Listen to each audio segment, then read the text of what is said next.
satelital de ese mismo lugar. Podemos identificar fácil las diferencias, ¿no? O sea, hay un mundo adentro. Pues en el mapa no se ve casi nada, salvo algunas avenidas principales, por así decirlo. Un río que atraviesa ahí, alguna canchita. Pero si pongo la imagen satelital, está el mismo río, pero se pueden dar cuenta que adentro hay cientos de miles de personas viviendo, hay hospitales o clínicas improvisadas, hay comités vecinales, hay iglesias, hay escuelas, hay una vida. ¿Okay? ¿Esto qué representa? Representa un problema.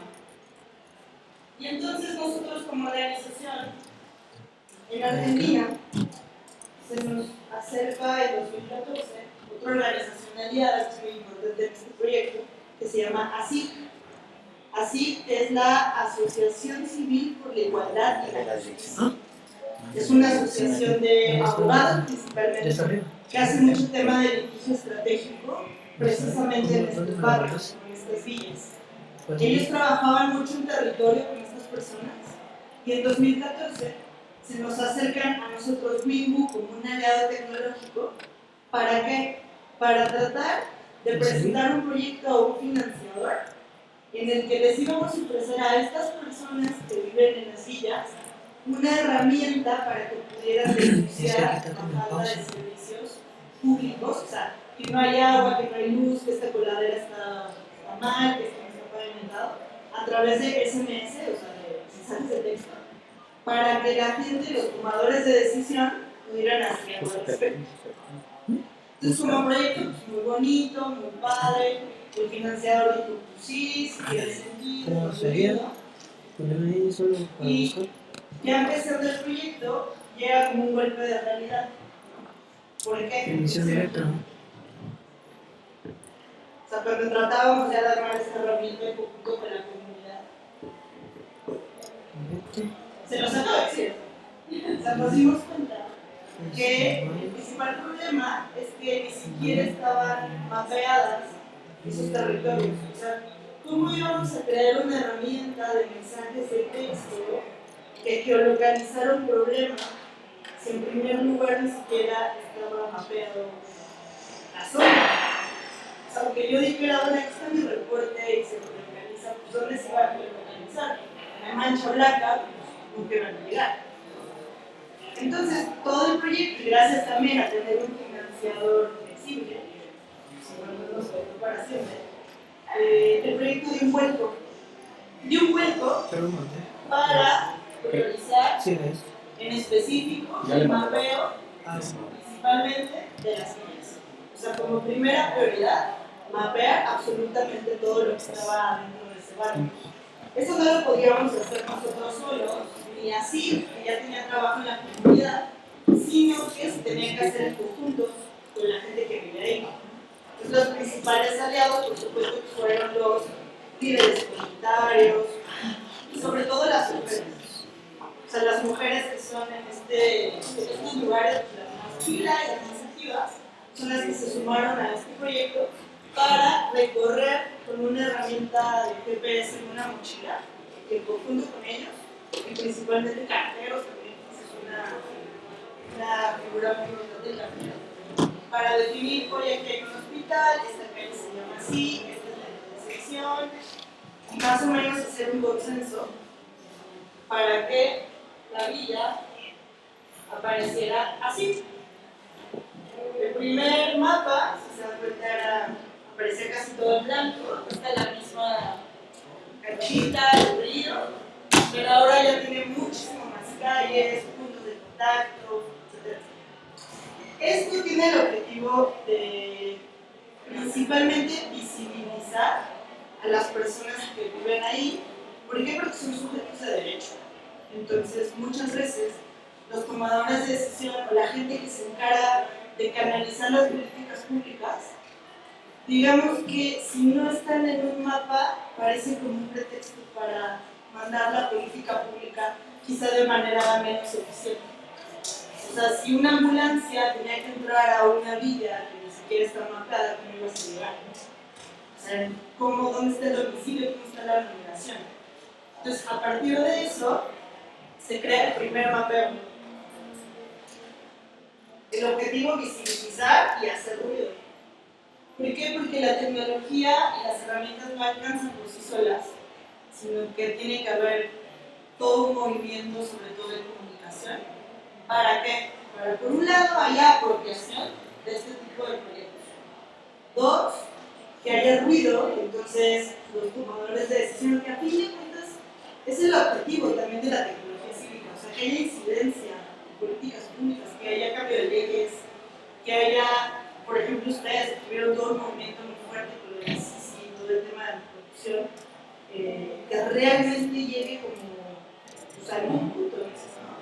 Entonces, nosotros igual nos dedicamos a todo este tema de prensa, o sea, posicionar el tema para que no solamente quedara como estos tipos buena onda que vinieron y mapearon esto, ya, sino que no solamente se hiciera en una villa en dos, sino que se pueda hacer en otra, pero para eso se necesita atención, se necesita dinero, y se necesita muchísimo esfuerzo. Entonces, hablando del tema de incidencia, lo que pasó con este proyecto, y ya cumplió casi, va para 5 años, en temas de tecnología cívica es un bebé, pero no todos llegan a los 5 años, o sea, es muy difícil. Muchas herramientas y proyectos se mueren en 2 meses, al año, en 2 años. En este caso lleva 5 con diferentes fases. Gracias, una vez más, a financiadores de cooperación internacional que creen en este tipo de proyectos. Un tema que les dije que es muy importante, que es lo de incidencia. O sea, si una tecnología o un proyecto no tiene ese objetivo, se puede quedar en una muy buena intención, ¿no? Y sea el tiempo que para que el gobierno de la Ciudad de Buenos Aires igual pusiera atención gracias al ruido y prensa, y hoy esto están de guardia, no sé qué, porque a veces a los políticos y a la gente que toma decisiones eso le importa. Pasaron 3 años, 4 años. Entonces el gobierno presenta una iniciativa de ley para que este esfuerzo estuviera representado ya en un reglamento. O sea, que no fuéramos sociedad civil con pocos recursos los que estamos haciendo esto, sino que ya sea el gobierno con ya todo el, digamos, el músculo que tiene, poder no solamente mapear esta zona, sino ya otras en conjunto con la comunidad. Estos mapas ya aparecen en las páginas oficiales del gobierno. Para nosotros es un hito importante. Ahí, como verán, ya es una nota donde el gobierno dice, ok, vamos a ver de qué va. Como tercera fase de este proyecto, la tecnología cívica, para Wigo y para organizaciones que estamos en esto, es cambio social, es incidencia, pero también es replicabilidad. O sea, es decir, que el proyecto, la tecnología no solamente se quede como en una zona y en un país, sino que si es una herramienta que puede servir porque la situación de asentamientos no solamente está en Argentina, sino casi en toda América Latina, tiene sentido seguir haciendo los proyectos. El año, bueno, ya en 2016 salió una convocatoria del Banco Interamericano de Desarrollo para que le presentaran proyectos ya con ese nombre, sistemas familiares, o sea, es un mapeo, igual que las cosas. Entonces, ahí ya les llaman barrios informales, sacaron toda una licitación, muchísimo presupuesto, ya mucha gente, ya universidades, presentaron muchos proyectos, porque se dieron cuenta que este tipo de herramientas, de movimientos, tiene a fin de cuentas sentido, que principalmente es lo que les decía, visibilizar, poner en el mapa a gente, personas, sujetos de derechos, que no es un pretexto. Al respecto del componente de replicabilidad, nosotros no podemos hacer igual tecnología cívica si no consideramos que sea abierto. Entonces, para justo este proyecto de Caminos de la Villa hay un manual de replicabilidad que se hizo sobre todo con mucho conocimiento local y también de parte del aliado, o sea, así, estos abogados que hicieron, para poder hacer todo un manual de aprendizajes desde cómo acercarte a un territorio, ¿no? Cómo involucrar a la comunidad, cómo hacer una campaña, cómo hacer prensa, cómo hacer el tema de, digamos, movimiento alrededor de un proyecto como estos de tecnología cívica. Y por otro lado está la parte más técnica, la API, ¿no? Que ya es más como el código de la plataforma, que igual está totalmente disponible para que cualquiera lo pueda utilizar. Eso para nosotros es crucial, sobre todo en estos temas de tecnología cívica. Les conté que parte del proyecto no solamente es mapear, sino que afortunadamente, y ya para cumplir 5 años, el proyecto está en una tercera fase, que sería, bueno, ya pasamos a visibilizar, el gobierno se apropia y dice, bueno, esto ya es una iniciativa de ley, y voy a usar sus mapas, para que sean mapas oficiales. Y la tercera es, ahora, gracias a que ya están visibilizados, vamos a promover un programa de urbanización. Entonces el gobierno de Buenos Aires decide invertir muchísimos recursos públicos en la urbanización de Cuatro Villas. ¿Qué quiere decir? Que se van a encargar de todo, o sea, de proporcionar perfectamente bien todos los servicios públicos. O sea, que todas estén pavimentadas, que todas tengan agua, que todas tengan luz, que lleguen los programas sociales, que haya un padrón, etc. Eso es como un proceso de urbanización. Pero, o sea, nuestro trabajo no termina ahí. De hecho, se complejiza, porque ahora ya la tercera fase de este proyecto es un monitoreo precisamente del uso de recursos públicos que van a estar destinados a la urbanización. Entonces, pasar ya de, bueno, estaba bueno un proyecto de mensajes de texto, ¿no? Y después, bueno, que es un mapeo. Bueno, ya después a que sea un proceso de, no sé si le escribe guía o observatorio, monitoreo de presupuesto, auditoría social, sí. Ya es un proyecto que está dedicado a eso.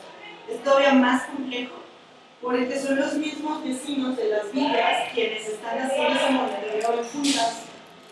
Todo esto tiene un componente súper importante que es lo que no estoy viendo, que es lo comunal. Y es juntarnos y hacer una junta de vecinos para hacer el monitoreo de eso. Y después cómo sistematizamos esas pláticas que estamos teniendo y después las subimos a una plataforma que se abierta. La plataforma, la página no la puse acá, pero se llama caminosdelavilla.org. Tiene obviamente el tema de la canción como el día, Caminos de la Vida, y fue puesto también por la comunidad. Este ya son algunas pantallazos de lo que es la plataforma ahora, que es muy diferente a lo que era hace unos años. Acá ya viene como el porcentaje de urbanización, cuánto dinero está gastado dependiendo del rubro. Y vamos a ver qué pasa. Esto como que va para largo, entonces igual vendremos después para ver eso. Para terminar esta plática, les compartimos algunos aprendizajes y desafíos de este proyecto que lleva estos años. Principalmente, ya que estamos en el Festival de Gobierno Abierto, siempre es como la falta de respuesta por parte del gobierno. O sea, cuando hay coyunturas y cambian las personas, los gobiernos, los equipos, y parece que todo vuelve a empezar, se requiere muchísima paciencia en ese sentido. Aprendimos y uno de los desafíos también era sí visibilizar las villas, pero también ya con perspectiva de no discriminación. O sea, no era de, ay, los pobres de las villas, no. O sea, cambiar muchísimo el discurso al respecto de eso.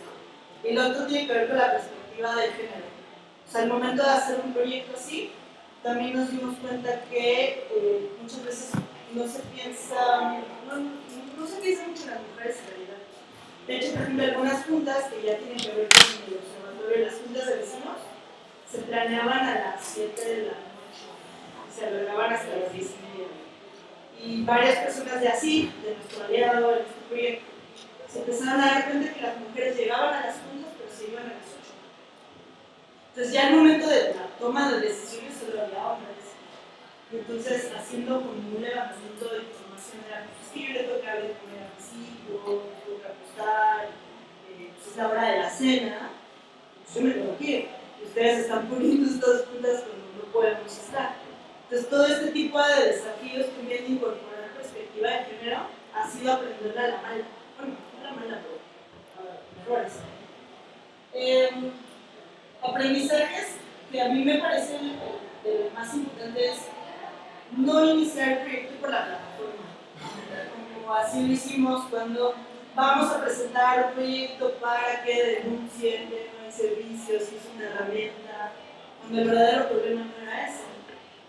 Empezamos a pensar tecnológicamente y después en las personas. Y es al revés. Eso es como de los principales aprendizajes. Y uno súper importante, y ahí voy a dar pie a otro, es la alianza entre organizaciones. Este tipo de proyectos de tecnología cívica, por lo general, no se pueden hacer con una sola organización que decide que puede hacer algo, sino que si se puede hacer una red, incluso organizaciones que aporten su conocimiento. Del lado nuestro es un conocimiento quizá más técnico, pero también nos apasiona. O sea, las problemáticas, estamos ahí informándonos al respecto de qué hacer y cómo colaborar. Y en este sentido, voy a dejar de la palabra de una organización aliada nuestra también, que se llama Poder. Ya lo ven. Para mí, las organizaciones más fregonas, ¿cómo se llama? Chileras de América Latina. Con ellos también tenemos una alianza y yo quería cerrar como esta plática con esto, porque Martín nos va a platicar de un proyecto también muy importante. No les voy a spoilear, pero voy a dejar que nos acompañen. ¿Quieres que te cambie la mesa? Hola, buenas tardes.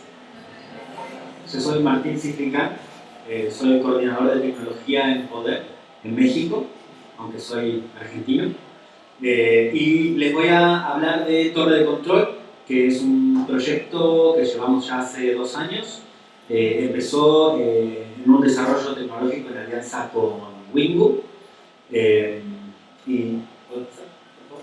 Primero les voy a contar sobre Poder.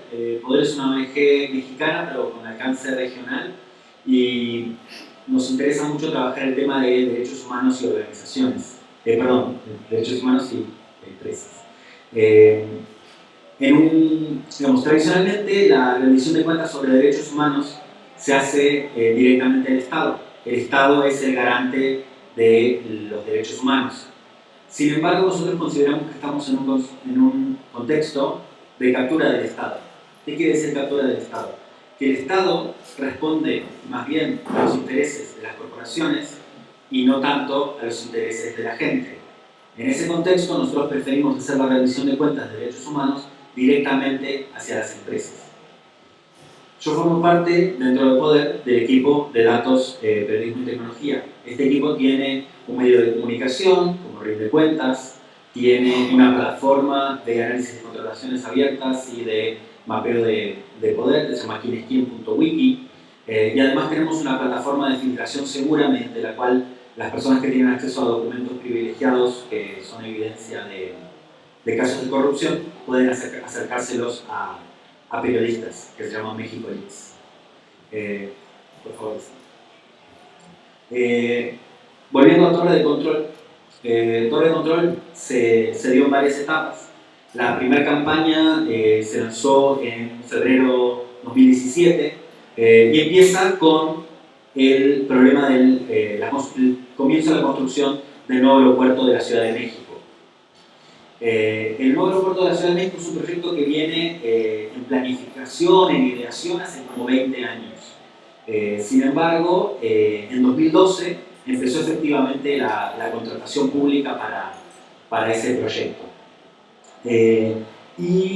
Bueno, el trabajo de Poder en general se hace con alianzas, ¿no? Se hace no solamente con alianzas tecnológicas como la de Windows, sino con alianzas con las personas afectadas. En este caso, hay una organización que es el Frente de Pueblos en contra del aeropuerto, que son las personas que están siendo afectadas por el impacto ambiental y social que tiene un proyecto de las características que tiene el aeropuerto.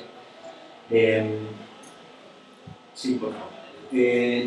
La razón por la cual Poder se interesa en colaborar con esta gente es porque había indicios de captura del Estado. Y estos indicios pudieron ser detectados en los procesos de contratación pública que estuvimos analizando que estaban relacionados con el nuevo aeropuerto. En el caso del proyecto del año pasado, encontramos que había una gran cantidad de adjudicaciones directas, es decir, contratos que se habían dado sin un concurso apropiado, sin competencia entre diferentes oferentes, entre diferentes empresas que pudieran ofrecer el mismo servicio, lo cual es, digamos, no una garantía de que haya habido corrupción, pero sí un indicio de que los procesos quizás no estuvieron llevados de la mejor manera y de que los recursos quizás no se estaban utilizando de la forma más óptima. Otra cosa que detectamos es que había falta de transparencia. Algo que nos interesa mucho es entender quiénes son las personas que se benefician de los proyectos de contratación. El caso del aeropuerto es el contrato más grande que tiene México desde 2002, si no me equivoco, que es desde donde tenemos registros de contrataciones en formato digital. El contrato en sí de la primera parte de la obra es el contrato más grande que se ha hecho de parte del gobierno mexicano. Entonces hay un riesgo de una gran cantidad de recursos y que no sabemos a quién se le están asignando. Entonces eso nos parecía importante denunciar también en ese momento. Entonces, de esta primera campaña que hicimos el año pasado, se produjo este sitio web que tiene visualizaciones interactivas, que tiene datos de contrataciones abiertas, que fue desarrollado en alianza con Wingo. También se realizó una investigación en alianza con las personas afectadas por el proyecto. Es importante repetir lo que decía recién Jimena, que este proyecto no fue solamente abrir datos o hacer visualizaciones porque era fantástico, lindo, porque nos gusta, por la tecnología en sí misma, sino porque se hizo en alianza con las personas afectadas. Esto fue tratando de aportar a una campaña de fortalecer a unas personas que están siendo afectadas por un interés muy, muy poderoso. El foco que tuvo la campaña fue en los beneficiarios reales, esto que les decía que no se puede saber bien quiénes eran. Sin embargo, a través de varias solicitudes de acceso a la información y de varias investigaciones que hizo, que se hicieron, se pudo poner una idea en los medios que este proyecto estaba beneficiando principalmente a Carlos Slim, que es una de las personas más ricas del mundo, de hecho es la persona más rica de México, y a los amigos del presidente, ¿no? Esa idea quedó a partir de la presentación de esta campaña. Y se logró que el grupo aeroportuario, que es quien lleva el trabajo de contratación dentro del gobierno de México, publicara más información sobre los contratos, en particular utilizando un estándar que se llama OCDS, que es un estándar para contrataciones abiertas. Esta es información que está en un formato estandarizado, que se supone que todos los países deberían publicar en el mismo formato, por lo tanto las herramientas para analizarlos también pueden ser utilizadas en varios países. Esa es la ventaja de utilizar un estándar, y es un gran avance que dio el gobierno mexicano, en parte gracias al trabajo que hicimos en esta campaña. Entonces, recientemente, en octubre de este año, hicimos la segunda versión. El trabajo que se hizo para Torre de Control en 2018 fue interesante porque pudimos reutilizar la plataforma que ya teníamos.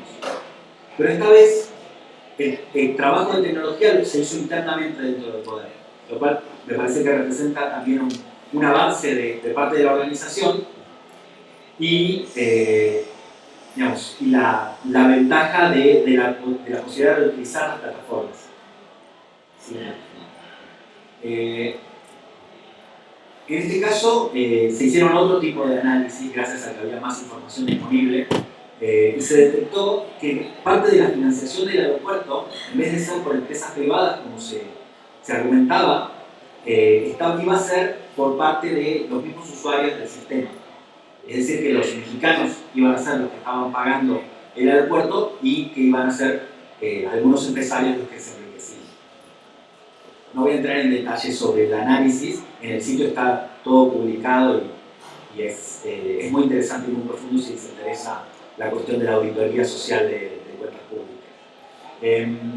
El foco comunicacional en este caso estuvo en 5 empresarios que eran los que más se estaban beneficiando.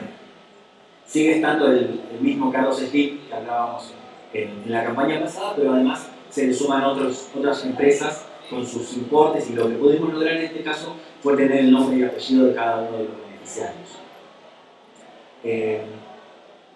Entonces, la segunda campaña tuvo también la ventaja de estar en un contexto políticamente beneficioso, como fue la propuesta de hacer una consulta popular al respecto de la construcción del aeropuerto. Sin embargo, la consulta popular lo que provocó es que la narrativa de los medios se centrara en el presidente electo, digamos, hasta que el grupo de personas afectadas, el Frente de Pueblos en contra del aeropuerto, lanzó esta campaña que se llama Yo prefiero el lago, que logró dar una narrativa positiva a la oposición al aeropuerto. Se venían usando términos como el aeropuerto de la muerte, ese tipo de cosas, que si bien son muy fuertes, no lograban tener llegada a otras partes de la población. Y esta narrativa de Yo prefiero el lago realmente funcionó muy bien en redes sociales, se difundió muy bien y lo que hizo fue que en parte aportó a que cuando fuera la consulta el 70% de las personas que votaron en contra del aeropuerto y a favor del lago. Como decía, pudimos reutilizar la plataforma que ya teníamos, pero esta vez con nuestro propio equipo, y además logramos incorporar información proveniente de contrataciones abiertas en el estándar de contrataciones abiertas. Bien, esto es el proyecto como fue hasta ahora. Yo creo que hemos tenido un gran impacto, que mediáticamente ha funcionado muy bien, y hasta ahora hemos podido profundizar en el trabajo que estamos haciendo con esta herramienta. Y lo que queremos ahora es poder ofrecer esta herramienta para otras organizaciones, para que otros puedan hacer seguimientos de grandes proyectos de infraestructura, para que otros puedan beneficiarse de una herramienta que analiza datos abiertos en el estándar, con lo cual no es necesario, pues se minimiza la cantidad de trabajo que hay que hacer para la visualización de datos y para el análisis de datos, que suelen ser tareas técnicamente muy exigentes. Entonces, lo que vamos a hacer es una plataforma que la vamos a publicar el año que viene, que va a tener esta visualización de datos, la que mostré ahí con los puntitos y los circulitos, que va a tener visualización de beneficiarios reales, va a haber un buscador de contrataciones y un sistema de publicación de notas. Esto va a ser para que cualquier organización que tenga acceso, cuyo gobierno publique información en estándar de contrataciones abiertas, puede hacer un sistema para analizar algún gran proyecto de infraestructura. Y obviamente la queremos seguir utilizando nosotros para nuestros próximos proyectos. Eso es lo que venía para contarles. No sé si hay tiempo para preguntas ahora, me parece que no. Lo dejamos para el final por las dudas. Al final, por las dudas, si hay consultas, si no tienen mi contacto, y les pido por favor que usemos nuestros poderes para el bien. Y los dejo con Fer, que les va a presentar otro proyecto. Hola a todos, buenas tardes. Yo soy Fernando. Voy a tratar de ser lo más breve posible por el tiempo que nos queda.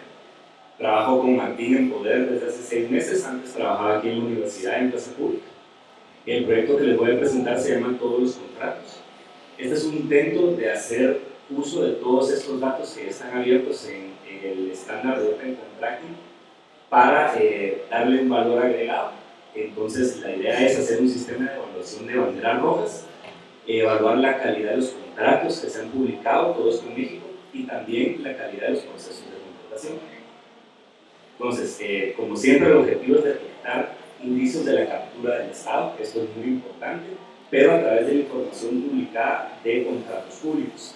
Luego queríamos agregarle valor, como había dicho, a los datos publicados y principalmente que este sistema pueda ser reutilizado. ya que el estándar se puede utilizar con los datos de contrataciones de cualquier país. Metodología no va a aburrir con eso. Entonces, lo que hicimos fue agarrar un listado de indicadores que habían sido desarrollados por otras personas y caímos en 4 categorías principales que ven ahí y los catalogamos como banderas. Entonces, agarramos cada contrato y lo comparamos con estas banderas. Cada vez que no cumplía, levantamos una bandera roja. Por ejemplo, en temporalidad, cuando un contrato tenía una fecha de publicación y fecha de adjudicación con un periodo más corto del que marca la ley, por ejemplo, o en trazabilidad, esto de importe redondeado, que es un contrato que tenga, qué sé yo, 1 millón exacto, que es algo que no va a suceder en el programa, es una bandera roja. Esta es una foto de nuestro bello pizarrón pared. Aquí lo que hicimos fue hacer brainstorming durante muchas sesiones y llegamos a esta conclusión, que es que los contratos, los suppliers en este caso, que son los proveedores a quienes se adjudican las obras, y los buyers o unidades compradoras, todos forman una red.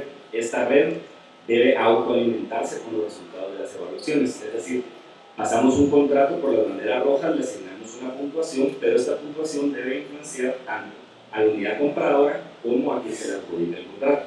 Y así cada unidad compradora con sus demás contratos y cada proveedor con sus demás contratos.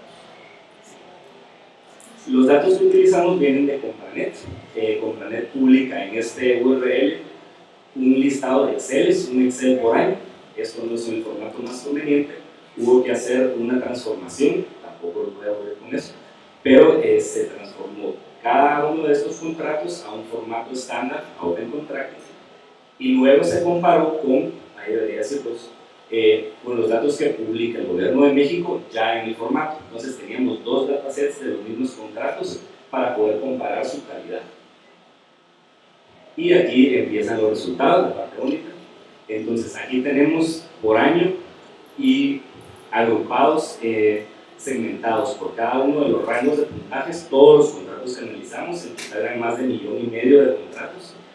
Como se puede ver, tal vez no tanto se puede ver, pero contratos con puntaje bajo hay muy poquitos, pero casi todos, una gran mayoría, tienen puntaje regular. Muy pocos tienen puntaje alto. Esto quiere decir que la calidad de los procesos de contratación no es muy buena. Basándonos en estos scores, hicimos un ranking de las dependencias, que en este caso deben ser como las entidades compradoras del Estado, y promediando las 4 áreas principales de banderas, llegamos a un score total, luego lo ordenamos y ahí tenemos top 5, también tenemos los 5 peores. Esta es la gráfica más interesante. Aquí está la comparación entre los 2 datasets o conjuntos de datos que analizamos. La línea roja es lo que nosotros transformamos, lo que bajamos de los Excel y transformamos al estándar de contrataciones. Como ven, tenemos de todos los años. La línea que está abajo, que aparece negra ahí, es lo que publica el gobierno. Hay muchos vacíos, que son esas partes que están en 0 en la línea. Y lo que encontramos es muy interesante. Conforme pasa el tiempo, el gobierno va mejorando su calidad de publicaciones de contratos y se va acercando un poquito más a lo que encontramos nosotros transformando del Excel. Siempre hay que tener un mapa. Ahí tenemos el mapa. Y por último es el ranking de los bancos de inversión. Tenemos datos de algunos contratos de bancos que proveen el financiamiento y queríamos que ellos también estuvieran rankeados y calificados. Y este es el resultado del ranking. Solo hay 3 bancos y uno que es combinación. Y aquí están los rankings. Este es el ranking de cómo queda.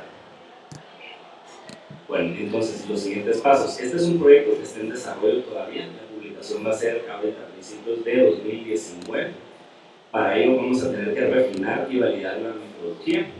El objetivo es que esto sea un módulo que vamos a publicar en código abierto para que pueda ser utilizado por cualquiera que tenga un conjunto de datos en el mismo estándar. Esta es la belleza de tener un estándar, que cualquiera que tenga los datos puede utilizar esta herramienta y hacer su propio análisis, definir sus propias banderas, etc. Abrir los datos, por supuesto, todos los datos que generamos vamos a publicarlos y que sean abiertos y consultables. Todo esto para reducir los indicios de captura captura del Estado en el proceso de contratación. Pero no solo los indicios, también lo que queremos hacer es que los indicios nos indiquen de que la captura del Estado está cada vez menor. Y por último, queremos que la calidad de los datos que se publican ahora en Open Contracting Data Standard sea mejor conforme va pasando el tiempo, como habíamos visto en el gráfico. Eso es todo. Muchas gracias. En el URL se pueden suscribir para cuando esté publicada la herramienta, pueden dejar su correo y les vamos a avisar. Ese es mi correo por si tienen alguna duda. El GIF es una broma, Groucho Marx. Él tiene unos contratos y van discutiendo y cada vez le va arrancando un pedazo del contrato hasta que queda solo la firma. Gracias.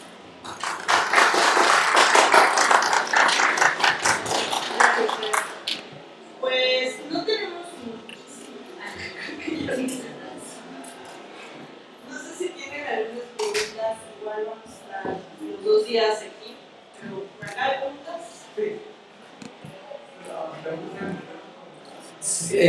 Sí, por la condición, me gustaría hacer. Bueno, yo solo tenía 2 preguntas respecto a la acción que hicieron con el aeropuerto de la Ciudad de México. Y la primera pregunta sería si ustedes investigaron esos indicios que les indicaron que había problemas con el contrato y el beneficio de los empresarios. ¿Esto podría ser usado de alguna manera para demandar a estos empresarios por casos de algún tipo de falta de transparencia? ¿O son indicios que no, o sea, que no tienen una evidencia empírica que uno puede usar para un caso judicial? Y la segunda pregunta sería qué va a pasar, no sé si ustedes tienen un conocimiento de qué va a pasar con el contrato, porque ese ya se había firmado. Y eso.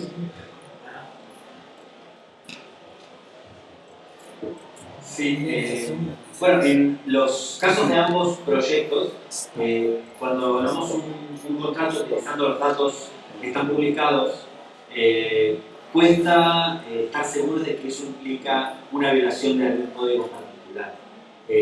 Nosotros lo que hacemos es justamente, como decía, detectar indicios, detectar cosas que son sospechosas.